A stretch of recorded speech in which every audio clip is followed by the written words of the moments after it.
ওয়ানসিয়া get out red zone এ কথা রাস্তায় লিখে এক প্রকার বার্তা দিয়ে বাঙালিদের বাড়িঘর চিহ্নিত করে রাতের অন্ধকারে হামলা চালিয়ে প্রায় 14টি সরকারি ঘর ভেঙে তছনছ করে দেয় দুষ্কৃতীদের একটি চক্র। ঘটনা তেলিয়ামুড়া থানাধীন কলইপাড়া এলাকায়। ঘটনার জেরে সড়ক অবরোধে সামিল এলাকার বাঙালিরা। ঘটনাস্থলে বিশাল পুলিশ বাহিনী। তেলিয়ামুড়া আরডি ব্লক এলাকার উত্তর ব্রহ্মছড়ার কলইপাড়াতে মানুষেরা নিরাপত্তা ক্যাম্পের দাবিতে ব্রহ্মছড়া কাকড়াছড়া সড়ক অবরোধ করে সকাল 9টা থেকে কলইপাড়া এলাকাতে 14টি বাঙালিদের নির্মীয়মান ঘর রাতের অন্ধকারে ভেঙে তছনছ করে দিয়েছে দুষ্কৃতিকারীরা রাস্তায় লিখে দিয়েছে গো ব্যাক বাংশা বুসা রেড জোন। স্থানীয়দের অভিযোগ, প্রদ্যুৎ কিশোর দেববর্মন মন্তব্যের জেরেই দুষ্কৃতিকারীরা এই ধরনের ঘটনাটি ঘটিয়েছে। মন্ত্রী বিকাশ দেববর্মা কৃষ্ণপুর মণ্ডল সভাপতি তপন নমো মোবাইলে বিক্ষোভকারীদের সাথে কথা বলেন এবং আশ্বাস দেন আজকের মধ্যেই নিরাপত্তা চৌকি বসানোর। 11টা নাগাদ অবরোধ তুলে নেওয়া হয়।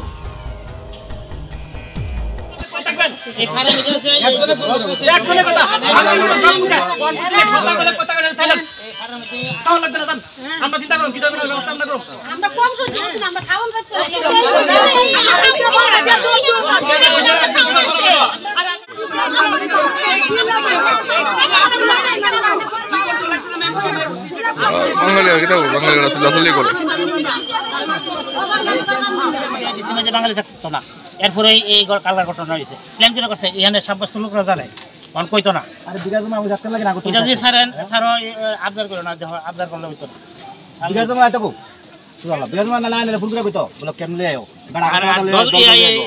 আগের উসি বাবুরা আছে, আগে অনেক এর আগে অনেক উসি বাবুরা আছে। এই নালি রিপোর্ট যাইতে যাইতে ভর্তি। আমরাও জানি তারা কিতা করবো, তারা না ধরতে তারা কিতা করবো। অনেক জমছে, কয়েক দফায় গৃহস্থ কানে কানে প্রতি আজকা 2000 সনের ডাঙ্গায় আমরা উদ্বস্ত। তৎকালীন সিপিএম সরকার থাকতো, আমরা অনেক ইয়া করছি। একটা ক্যাম্প এখানে বয় যে ক্যাম্প থাকাকালীন এই আমরা হঠাৎ আয়া এই ট্রাইবেল ফুলাবার মৎস্য খাই আয়া এখন তার মদত আছে, মদত ছাড়া আয়া আজকে দেখবেন একটা নিয়ে থাকতে লেগেছে। আমরা পুলিশ প্রশাসনে জানাই, কিন্তু তারা কোনো পদক্ষেপ নেয় না। তারা কিতা করতে কেউ দরকারি না। কিতা করতে করতে আমরা 8-10খানি ক্ষেত এই 20 বছরে তারা কাটছে। আমরা উদ্বাস্ত ভাইয়া আরএফের মধ্যে থাকি। পুলিশ প্রশাসন কইতাছে আমরা আরএফের মধ্যে আমরা সরকারি ঘর তুলতে পারতাম না। এটা তো আরএফ, আমরা এই ফরেস্ট রিজার্ভে থাকি। তাহলে পঞ্চায়েতের এই প্রশাসনের সিদ্ধান্তে আমরা যার যার জায়গার মধ্যে সবটি রেজিস্ট্রি যার জায়গার মধ্যে আমরা ওই পিএম কিষানের যে ঘর না প্রাইম মিনিস্টার যে ঘর, হ্যাঁ, এই ঘর আমরা যার জায়গা তুলছি। তোলার পরে অতদিন তো কিছু হয়েছে না। কালকে রাত্রে হঠাৎ করে 15টা ঘর তারা ভাঙিয়া টেঙ্গা ফালাই দিচ্ছে। কে ভাঙছে এটা? হ্যাঁ, কে ভাঙছে এটা? কে ভাঙছে? রাত্রে ট্রাইবেল ছাড়া তো কেউ ভাঙছে না, আমার মনে হয়। হ্যাঁ, ট্রাইবেল ভাঙছে। তারা এই জায়গা লিখে দেওয়া গেছে যে এই পাতা দিয়া স্পষ্ট রাস্তার মধ্যে লিখে দেওয়া গেছে যে ওয়ানসা গেট আউট। এরপর লাগছে রেড জোন। এটা তো রেড জোন না, এটা তো এই জেনারেল এডিসির জায়গা না, এটা জেনারেলের মধ্যে পড়ে। তাহলে তারা ওয়ানসা গেট আউট, তাহলে এটা কে করছে? এটা ওয়ানসা করছে না, ওয়ানসা গেট আউট এটা ট্রাইবেলরা করছে। এটা কি মনে করতেছেন জাতিগত সুরসুরি? জাতিগত সুরসুরি, এটা জাতিগত লাগানে লেগে এইটা করতেছে। এখানে বাঙালিরা 20 বছর 22 বছর ধরে এই জায়গাটা আইতাছে, আইয়া যায় কষ্ট করিয়া করতেছে। অনেক অত্যাচার করতেছে তারা, দাবে এই জিনিসটা করতেছে। আমার তো ওখানে বোঝা যাচ্ছে যে এই যেহেতু ওয়ানসা গেট আউট লাগছে আর এই রেড জোন লাগছে, তাহলে তো বোঝা যাচ্ছে এটা ঠিক এই পদ্ধতির এই বক্তব্য শোনা করেই এই ট্রাইবেলরা এইসব কাণ্ড কারখানা করছে। পদ্ধতির কোন বক্তব্য না? পদ্ধতি লাগছে এডিসির মধ্যে যে কোনো বাঙালি থাকতে পারছে না, এই যে একটা বক্তব্য দিচ্ছে। এই বক্তব্যের পরেই ট্রাইবেলরা এই ধরনের ইয়া করতেছে যে বাঙালি জাতিগত দাঙ্গার সৃষ্টি করতেছে। এটা তো ট্রাইবেল এরিয়া না? না, এটা বাঙালি এরিয়া। ট্রাইবেল ছাড়া তো যেহেতু দেখেন রাস্তার মধ্যে ওয়ানসা গেট আউট লাগছে, ওয়ানসা তো বাঙালি, ওয়ানসা গেট আউট বাঙালি দূরাও কইতো না। কষ্টে বোঝা যাচ্ছে যে ট্রাইবেলরা এটা করছে যে ওয়ানসা গেট আউট বাঙালি থাকতো না। এই জায়গা মিক্স এরিয়া, এটা মিক্স এরিয়া, কিন্তু জেনারেল এডিসি না। কি নাম এলাকা? হ্যাঁ, এলাকা ব্রহ্মছড়া। কোন গ্রাম পঞ্চায়েত? ব্রহ্মছড়া গ্রাম পঞ্চায়েত। 14টা ঘর পিএম কিষান আর পিএম এর 14টা ঘর। প্রধানমন্ত্রী যোজনার যে ঘরটি 14টা ঘর। আমার যতটুকু সম্ভব তীব্রমাতা যারা উচ্ছৃঙ্খল তীব্রমাতা পার্টি তারাই ঘটনাটা করছে। কারণ গতকালকে রাত্রে বা দিনের বেলা ঠিক আমার অনুমান হইতেছে না কয়টার সময় আমাদের যে তীব্রমতা সুপ্রিম আসলো বিগত দিন পদ্ধতি কিশোরদা ভ্রমণ একটা উস্কানিমূলক ঘটনা করছে, বার্তা দিছে মোবাইলে যে এডিসিতে কোনো বাঙালি বসবাস করতে পারবো না, যার ধরনের এই ঘটনাটা হয়েছে। অ্যাকচুয়ালি এটা পুরা পদ্ধতির মতোতে এই ঘটনাটা ঘটছে।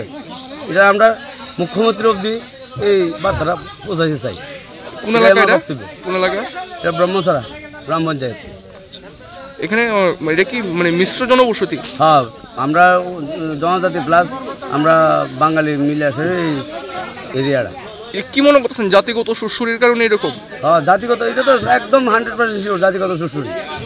কারণ পদ্ধতির বার্তার পরে এই ঘটনাটা হয়েছে। নাহলে বিগত এতদিন আজকে 20 বছর যাবত 2000 দাঙ্গার পরের থেকে কিছু হালকা ঘটনা হয়েছে, যেমন লাউ গাছ কাটছে, মরিচ গাছ কাটছে, কিন্তু এরকম ঘর দুয়ার ভাঙা হয়েছে না। এটা একদম জাতিগত ভাব মূর্তি ধারণ করতে হবে। আপনারা সবাই আমি খুব বুঝতেছি ডিসিএম সাহেব, তো কথা হচ্ছে এখানে পুলিশ প্রশাসন, সিভিল অ্যাডমিনিস্ট্রেশন সবাই লোক আইছে, আমরা দেখাইছি ঘরটিও কী হয়েছে, এবং আগেও এখানে অনেক এরকম ইস্যু হয়েছে, আপনার ফসল টসলও বরবাদ হয়েছে। তো যে বা যারা করছে পুলিশ তারার উপরে মানে জরুরি ব্যবস্থা গ্রহণ করবে। আর আপনার যে একটা ডিমান্ড আছে যে একটা সিকিউরিটি ক্যাম্প লাগে এখানে, যেটা আগে ছিল, তো এটা আমরা এখন SDM office plus block administration থেকে আমরা এটা ডিএম লেভেলে টেক আপ করবো, এবং এটা মানে গুরুত্ব সহকারে টেক আপ করা হইব। যেহেতু আজকে একটা এত বড় একটা 14 জনের মতন ঘরের মানে একটা ভাঙচুর হয়েছে, নষ্ট করা হয়েছে পিএমওআই এর ঘর, তো এটা আমরা টেক আপ কইরা এটা যত সত্তর হয় এটা আমরা এসপিও ক্যাম্প বা যেই সিকিউরিটির একটা যাতে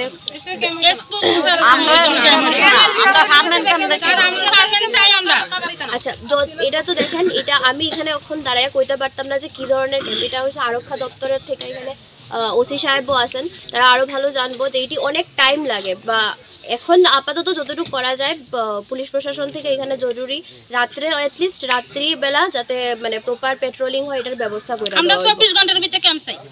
আমরা একদম আস্তে গেলাম, একটু আস্তে।